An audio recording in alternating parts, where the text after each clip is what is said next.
السلام علیکم ملګرو. افغانستان او د یو ای چې کوم میچ شو د هغې سکور کارډ هم د څه کومه ټول افغانستان ملت ته دغه ستره بریا ډېر مبارک شه. د افغانستان انډر 19 ټیم درې اړخیزه سیریز چې کوم روان دی په ساوث افریقا کې انډیا سره میچ و. د هغې میچ ریزلټ له هم در کوم چې دغه میچ چا ګټلی دی. دواړه معلومات د څه کوم ویډیو خپله موږ ګورو او مخکې ملګرو سره ضرور شریک کړئ. ملګرو داسې نه مخکې راځو افغانستان او د یو ای طرف ته او بیا خاص کر رحمان الله ګربز مینوال ته ډېر مبارک شه چې هغې په اول ځل باندې په ټي 20 کې سیریز اول یو بل ریکارډ د افغانستان د جوړ کو چې په ټي 20 کې افغانستان د سایډ نه کم بیټسمین سلیزا یا سنچري نه والي او په اول ځل باندې رحمان الله ګربز سلیزا ول دغه دی هم د رحمان الله ګربز مینوال ته ډېر مبارک وي.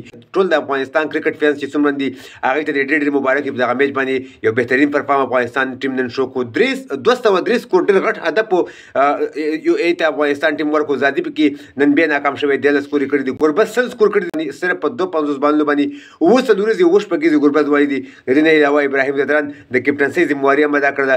950 سکور کړي دي صرف په 300 باندې. دوبۍ ټول ټیم په 101 سکور باندې او شو په 2 سکور باندې افغانستان ټیم دغه میچ وګټو. اروین یو بیټسمن واحد پکې او سکور کړي دي. افغانستان باندې طرف ته راځو. فلاح فاروقي 2 وکټ اخیستي، نوین حق به 1 وکټ اخیستي، عظمت الله عمر دې کوم وکټ نه اخیستي، نور احمد هم کوم وکټ نه اخیستي، قیس احمد 1 وکټ اخیستي، محمد نبی به کوم وکټ نه اخیستي. 2 وکټ صرف 9 سکور ورکړي دي. نو تر دې د افغانستان ټیم بهترین پرفارم شو کو او ولې ټي 20 میچ چې کوم د سیریز هغه سر ته ورسېدو. افغانستان ټیم په 2 سکور باندې یو ای ته ماتې ورکړه او رحمان الله ګربز مینوال ته ډېر مبارک چې بهترین پرفارم شروع کو. په دغه میچ کې صرف په 250 باندې 100 سکور وکړل. 9 شپږیزې ووالي دغه بریا دي ټول ملت ته ټول افغانستان ته ډېر مبارک وي.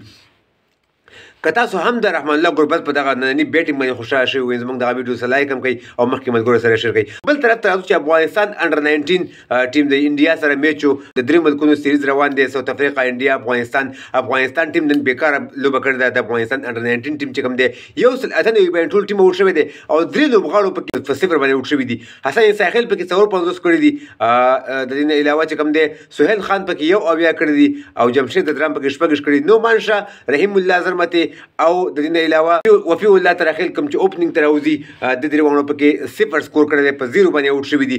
انډیا ټیم دغه سکور په 14 اورونو کې راوړول. یو بیټسمین پکې ادریش سنګ پکې صرف 102 ځان لکړي دي او دغه میچ انډیا په خپل نوم باندې کو.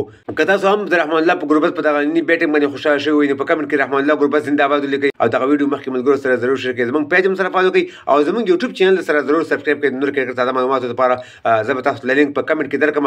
په اولني کمنټ کې به تاسو ته لینک درکړم. موږ یوټیوب چینل ته به تاسو لاړ شئ، دغه سره ضرور سبسکرایب کړئ نور کرکټ تازه معلوماتو لپاره. نور خو ولرئ او خوش په ولرئ. د افغانستان د بریا په هیله د الله په امان.